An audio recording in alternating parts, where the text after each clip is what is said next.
哎，你们说，这两件衣服，哪件看起来比较精神？杨哥，这两件衣服太素了，我觉得来一个碎花的。快拉倒吧，还碎花的，什么审美？有什么花纹啊？我觉得这一件好看，这个好看，觉得这个好看。行。咱严哥的衣服都是名牌，你知道吗？那再说了，严哥长这么帅，穿哪件都好看，对吧？是。哎，严哥，没准开庭了，您就一点都不紧张？紧张什么？没做亏心事儿，我怕什么鬼敲门？对，这头发有点长了，好久没理发。哎，王国强，什么事儿啊？我明儿要出庭了，我能申请理个发吗？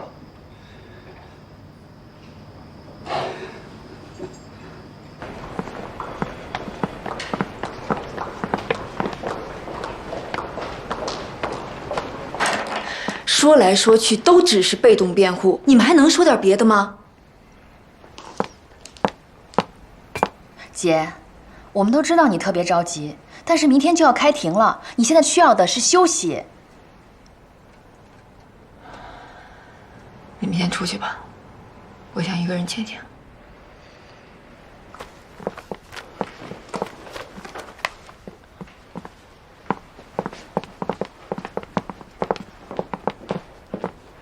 严胜，小欧，你怎么跑过来了？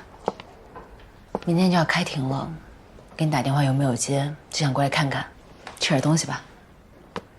你别麻烦了，我没胃口。你这几天茶饭不思，休息也不好，明天上庭了，不怕严检看到心疼啊？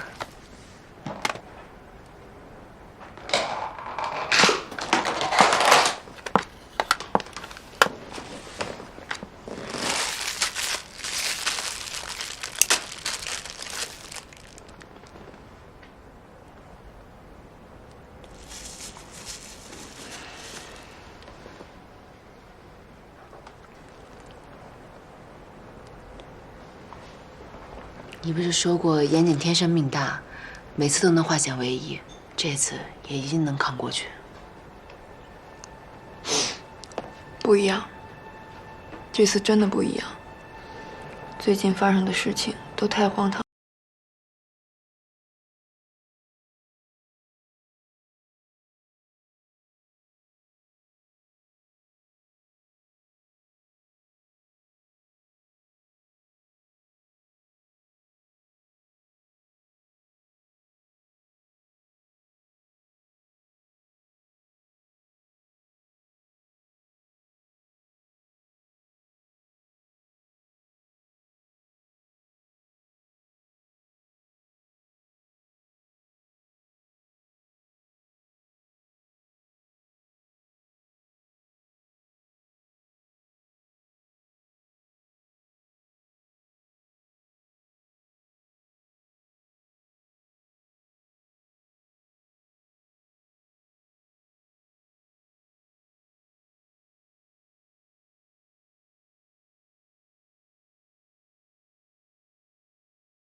那我在这儿陪你。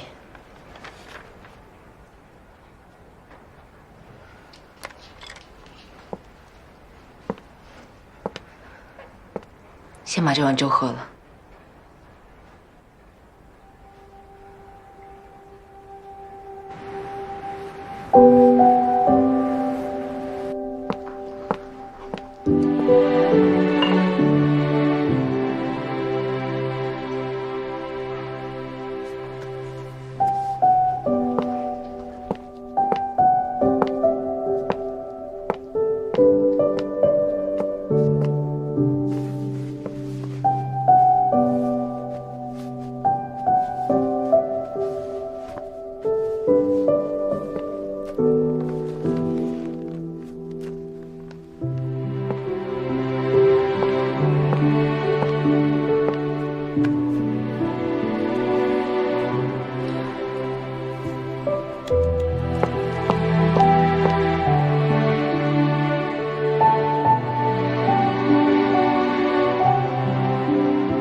今天是2019年3月12号早上8点半，半个小时后，我身后的中级人民法院将开庭审理轰动全国的1231杀人案。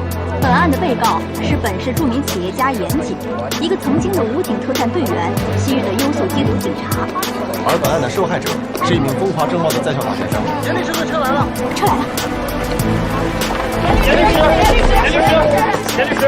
今晚你对今天的这场官司有信心吗？严律师，为自己的汽车工作做辩护，请问和以往其实有什么不同？请回答一下吧。严律师，请回答我的问题。之前我们不会回答任何问题的。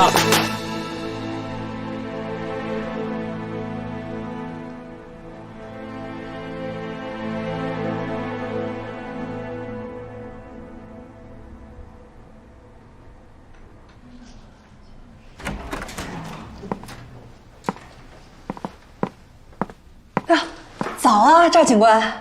啊，你好。哎，你也是证人呀？哎，你那边什么情况呀？那个红颜祸水是不是今天也会出庭作证啊？哎，证人之间不许交谈。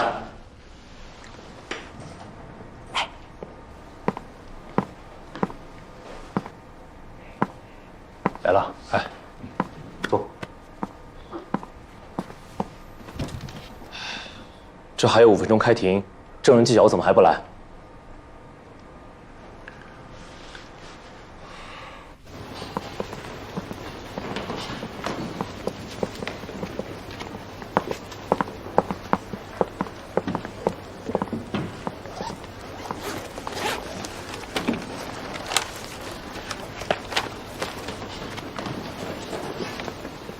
全力起立！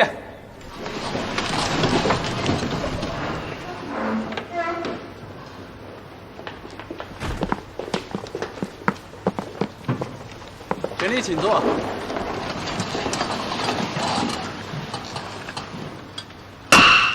梨园市中级人民法院刑事审判庭，现在开庭，传被告人严谨到庭。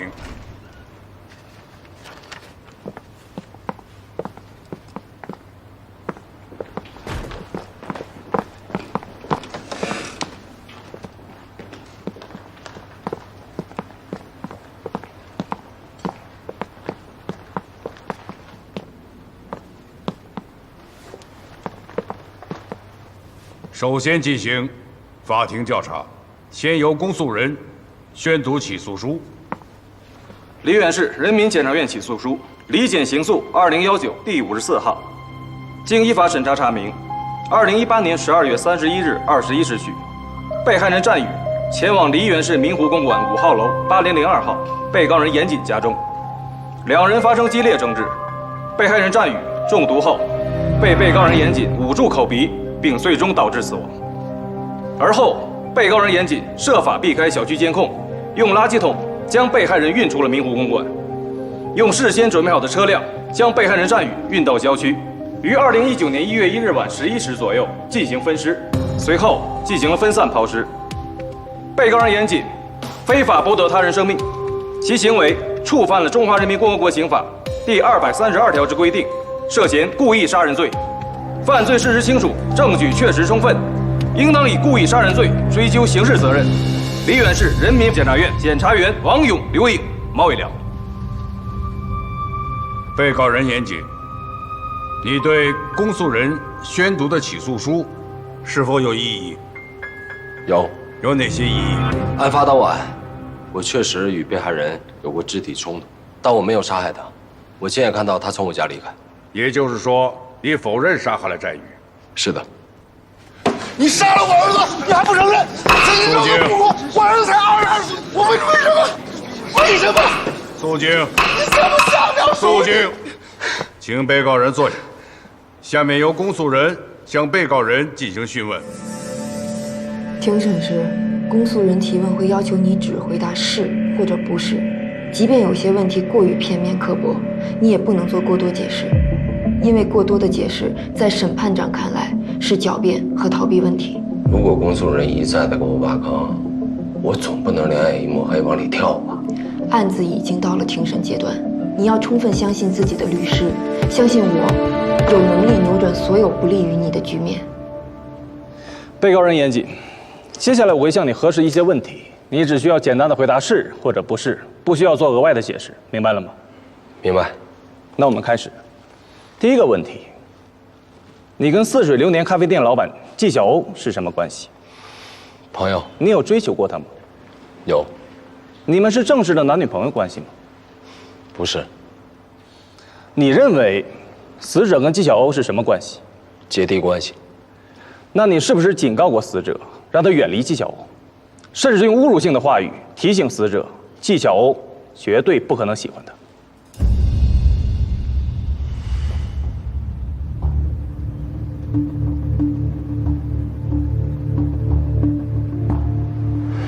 是。审判长，我没有问题了。下面由辩方律师开始询问。你是先认识的死者，还是先认识的纪晓鸥？所谓的认识，相差不到1天，但遇到纪晓鸥在先。你对纪晓鸥是一见钟情吗？算是。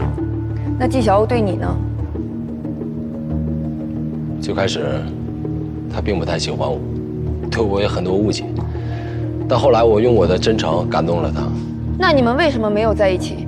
因为当时我作为警方卧底，调查103贩毒案，为了不让纪晓鸥受到牵连，我是故意远离他。你认为死者喜欢纪晓鸥吗？喜欢。纪晓鸥喜欢死者吗？必然不喜欢，他把死者当成弟弟。那你警告死者远离纪晓鸥，是因为你知道他的毒贩身份，不想让纪晓鸥被他欺骗，是吗？你说谎！我儿子不可能贩毒，我儿子不可能贩毒，不可能！为什么？为什么？不可能！是的。你曾经是缉毒警，破获过很多大案要案，你是不是特别憎恨这些毒贩？是。你亲眼见过 KK 在酒吧街卖毒品，是吗？是。你对死者贩毒行为非常的憎恨，是吗？是。你在对死者非常憎恨的情况下，还去帮助死者的母亲，是吗？在宇他贩毒有错，但他母亲没有错。你帮助死者母亲根本的原因，是因为你想让纪晓鸥喜欢你，是吧？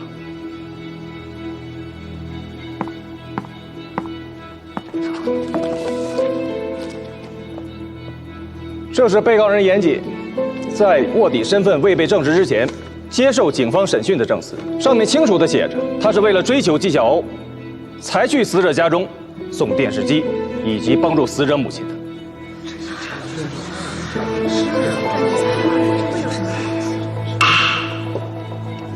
肃静。辩护律师对此有没有异议？没有。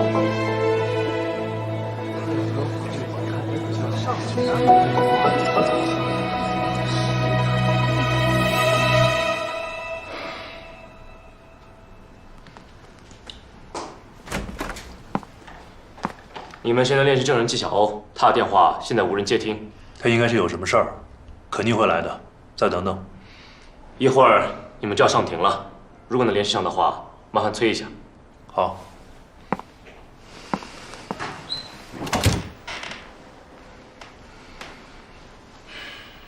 对不起，您拨打的用户暂时无法接通。没人接了吗？纪晓鸥不会出什么事儿了吧？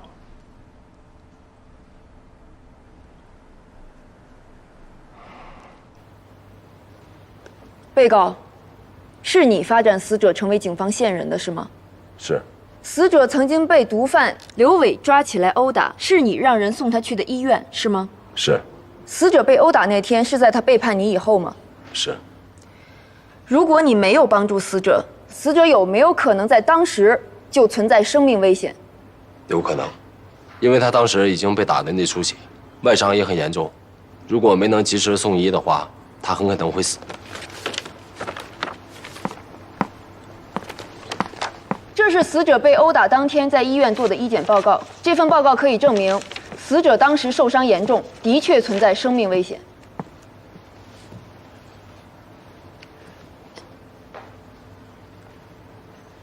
既然你痛恨死者背叛了你，那么你为什么又要救他？在宇需要接受的是法律的制裁，在法律没有制裁他以前，我作为警方的卧底，有责任也有义务解救的。死者曾经出卖过你，导致你的发小好兄弟程瑞敏重伤昏迷，你也因此在某西餐厅殴打过死者，并恐吓绝对不会放过他，是吗？是。但我并不是真的要杀他，那就是一个气话。请播放一下录像。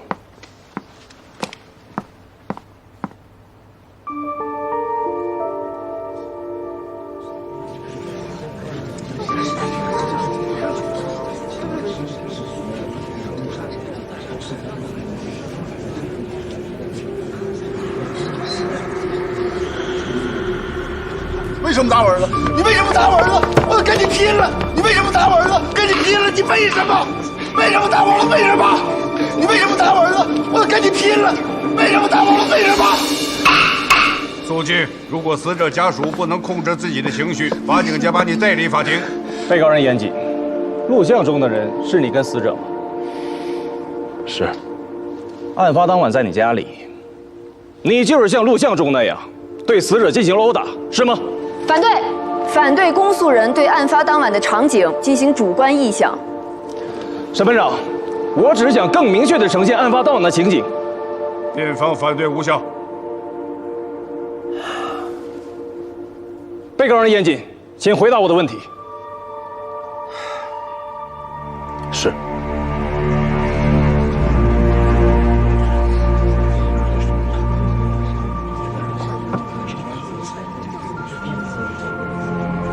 跨年夜当晚，死者是活着离开你家的吗？是。你的打火机是死者临走前拿走的，是吗？是。对于意义重大的打火机，你为什么要让死者拿走？我当时趁贩毒眼，战宇为了阻止我吸毒，拿走了打火机，而我的毒瘾突然加重，根本没有力气再和战宇争夺。为了不再伤害战宇，就把他轰出了我家。再加上还有2天就要交易了，我把我所有的精力都放在如何破案上，就没有为了拿回打火机再去找我。电梯监控拍到你曾经出现，当时你又为什么要出去？我在家里扛过一段毒瘾以后，醒了过来，我看到地板上一片狼藉。说实话，我还是有点担心战宇，所以出去看了他一眼。当时你有再见到死者吗？没有。那你为什么没有下楼去找死者？我虽然担心战宇会出事，但当时我也在气头上。我想了一想，就没有下楼，回到家里面。你说死者当晚离开了你的家，但监控却没有拍到，对此你有什么想法？因为死者根本就没有坐电梯，而是被埋伏在我家安全通道内的人杀害了，那个人才是真凶。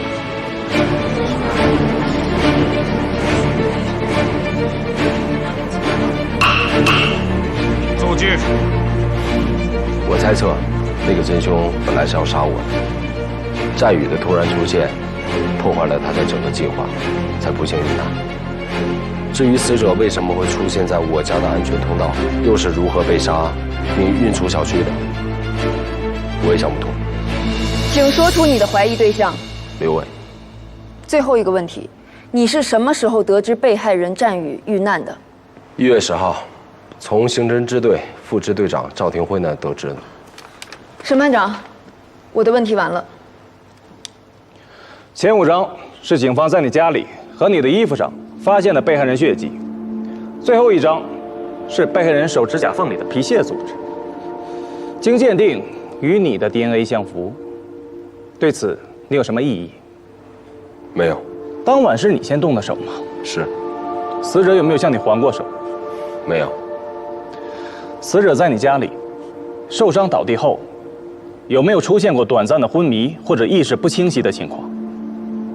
没有。你衣服上的血迹是怎么留下的？战宇受伤以后，曾过来抱着我，阻止我吸毒，血就是那个时候蹭上。你确定是这样吗？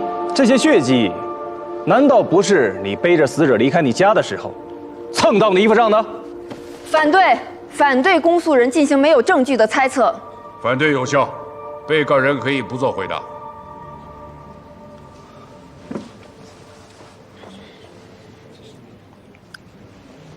在1月3日，贩毒集团交易之前，除程瑞敏外，只有死者知道你的卧底身份，是吧？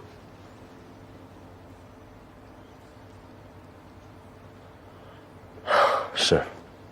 死者当晚的出现，你有没有担心过他会再一次搞砸你的卧底行动？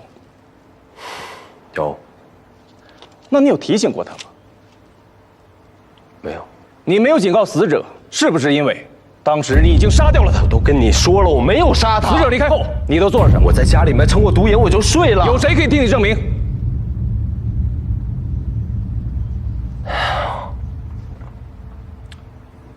没有人能证明。你对你小区的监控盲区是否清楚？清楚。好，我再问最后一个问题：武警特战队格斗训练第一课就是解剖学，你们要对人体非常的熟悉，方能准确无误地给对方以相应的打击。你作为退役武警特战队员，是否有能力对尸体进行肢解？反对公诉人进行诱导性提问。反对无效，请被告人如实回答。是。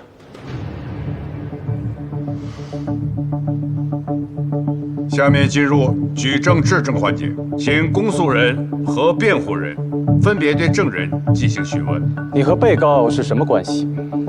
发小、战友、兄弟。发展死者为警方线人是你的主意，还是我当事人的主意？最初是严谨的主意，但詹宇一开始也没有真心要跟警方合作，我也曾试图放弃过他，但严谨还是坚持要我给他机会。在严谨担任卧底期间，是否对纪晓欧和战宇之间过于亲密的交往产生过吃醋行为？行为上没有，心理上有。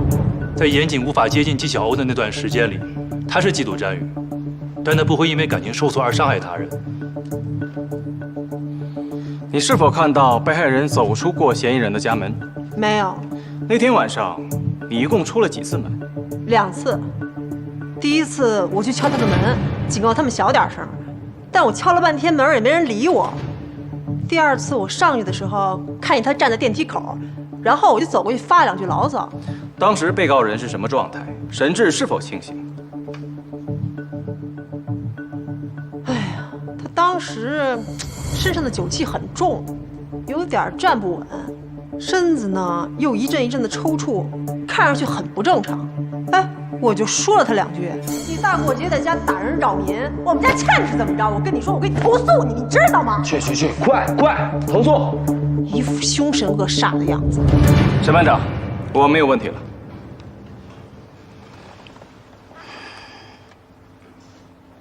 审判长，我也没有问题。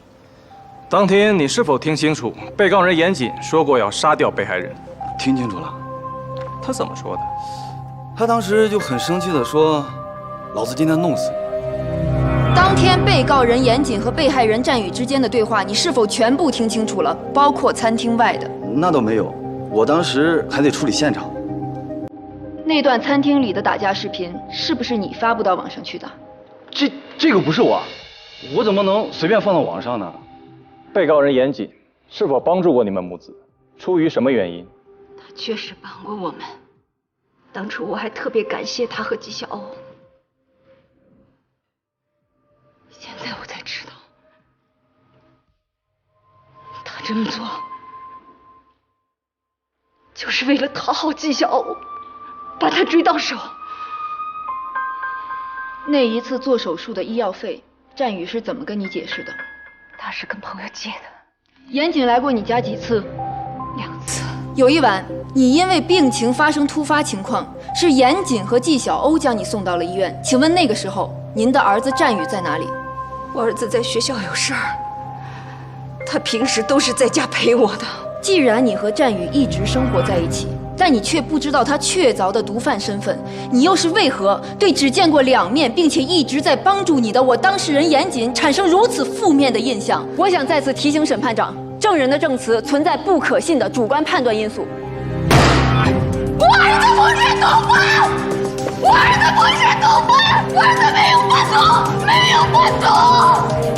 你们要找出真相，你们要公平公正！我儿子他不是毒贩，不是毒贩！肃静！审判长，我没有问题了。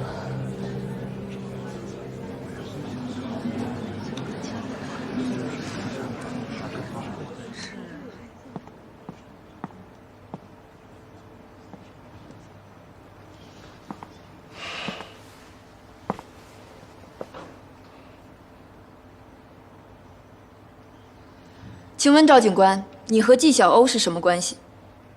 反对，此问题与本案无关。审判长，我的问题很重要。辩护人继续。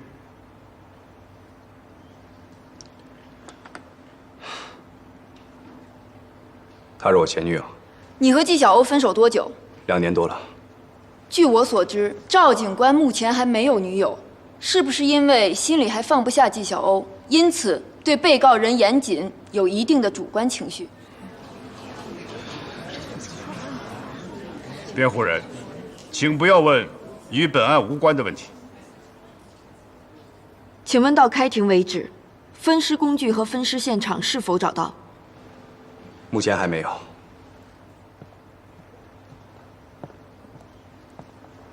请出示照片。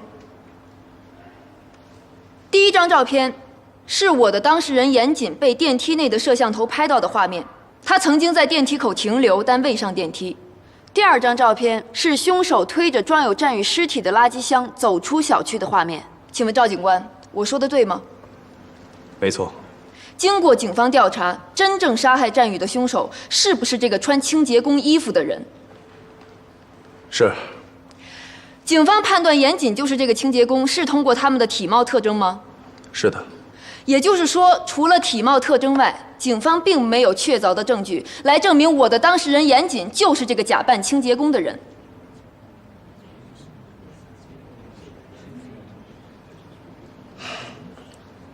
是的。谢谢，审判长，我暂时没有问题了。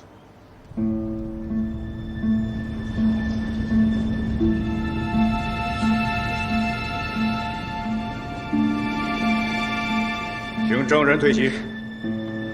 今生到底要说什么呀？我心里发火。别气，别气，还没完呢。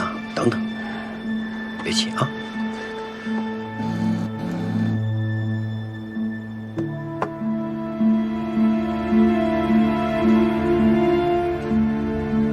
辩护人，证人纪晓欧还没有到庭，他是否还会出庭作证？审判长，证人纪晓欧正在赶往法庭的路上，他将会带来一份对本案非常重要的证据，所以请求法庭暂时休庭，等证人到庭后再开庭。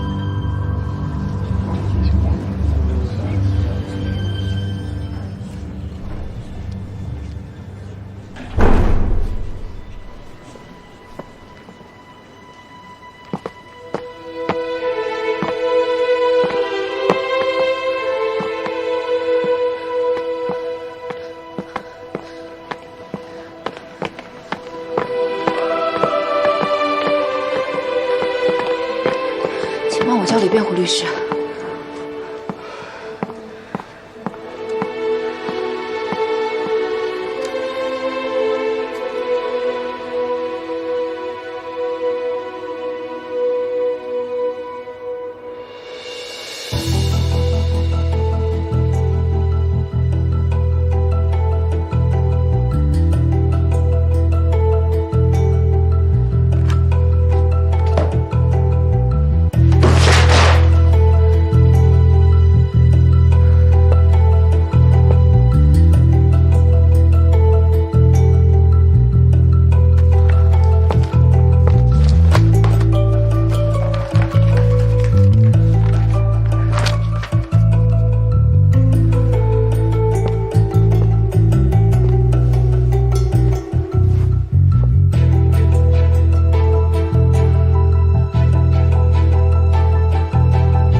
来警方点名了，我当事人假扮清洁工将被害人尸体从家中运出。按照警方的说法，第一张照片严谨出现在电梯口，可以看作是他运尸的起点。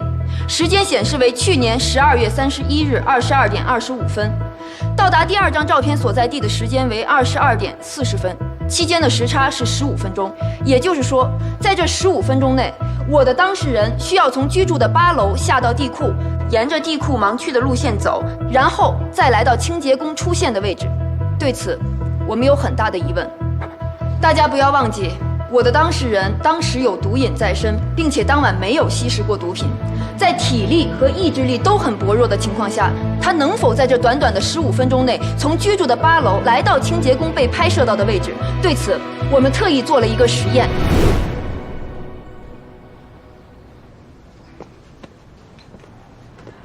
准备好了吗？3、2、1，开始。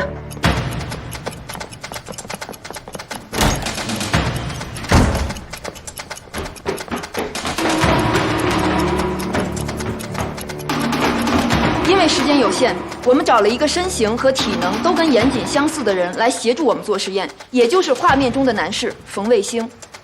冯卫星背着占宇同等体重的沙袋，从8楼走到负1层，总共需要4分13秒。到达地库后，冯卫星将沙袋装进垃圾桶，换上清洁工的衣服和鞋子，需要3分20秒。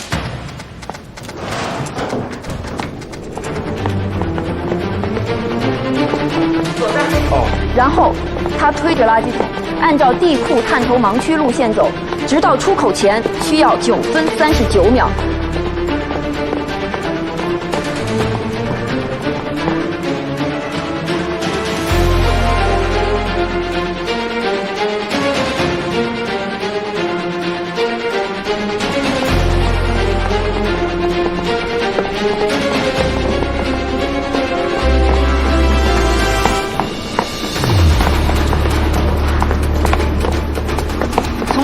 出口，再走到清洁工被拍摄到的路灯位置，又花费了60秒。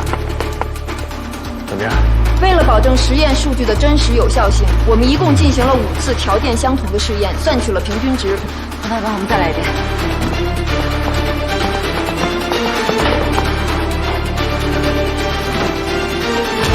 最后，所有时间数据相加得出的结果为18分02秒。比警方给出的时间慢了将近3分钟。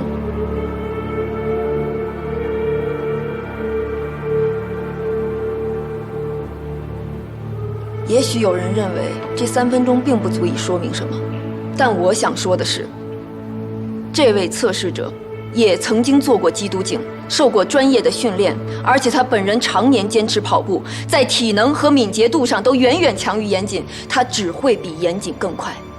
如果连他都达不到视频中的速度，那么被毒瘾缠身的严谨就更不可能。所以这个实验就充分证明了严谨不是当晚的那个清洁工，也就证明他根本就不是杀害占宇的凶手，凶手一定另有其人。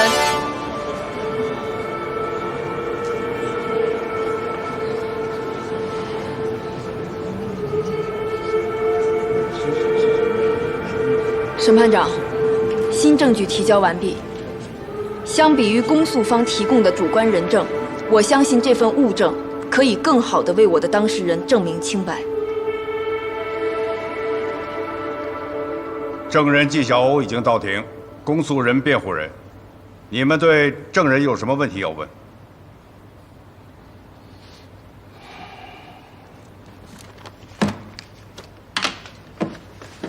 审判长，我没有问题了。证人纪晓鸥，请问你和死者占宇是什么关系？他是我咖啡馆的员工，我们一直情同姐弟。那请问，你和被害人占宇以及我的当事人严谨之间是否存在三角关系？从不存在。严谨和占宇从来就不是情敌关系。在我和占宇最后一次见面中，他曾亲口告诉我，严谨是好人，让我不要误会他，而他也会做一个让我觉得骄傲的弟弟。在我的理解里，战宇已经做好了要与严谨配合，甚至自首的准备。至于我和严谨，我们从来都没有正式的确立过恋爱关系。但是我从始至终爱的人都是他。只有我知道，在这个过程中，他吃了多少苦，受了多少委屈，他曾经是多么努力的想要救战宇。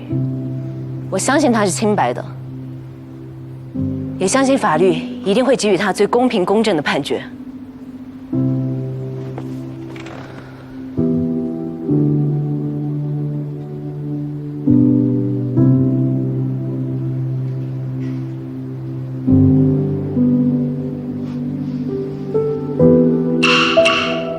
全体起立。对于辩护方提供的最新视听资料证据，本院将进一步调查核实，择期宣判。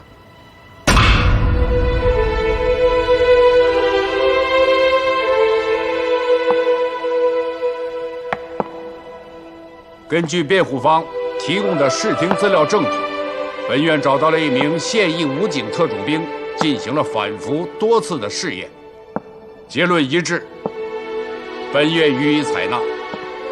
现判决如下：被告人严谨谋杀分尸战宇一案，证据不足，事实不清，不构成犯罪，判处被告人严谨无罪，应立即释放，恢复人身自由。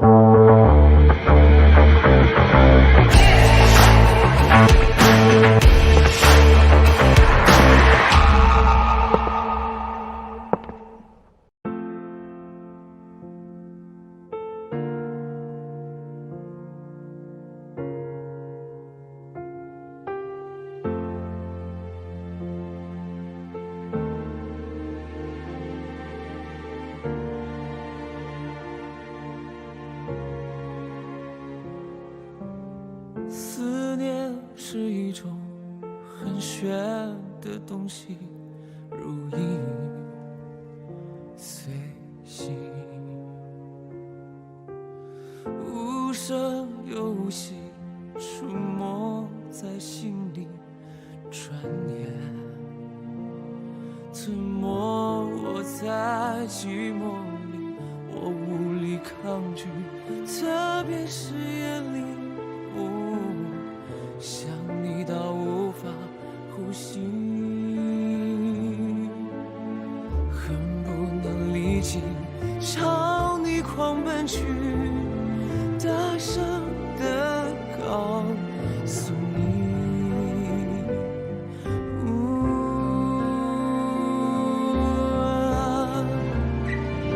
愿意为你，我愿意为你，我愿意为你忘记我姓名，就算多一秒停留在你怀里，失去世界也不可惜。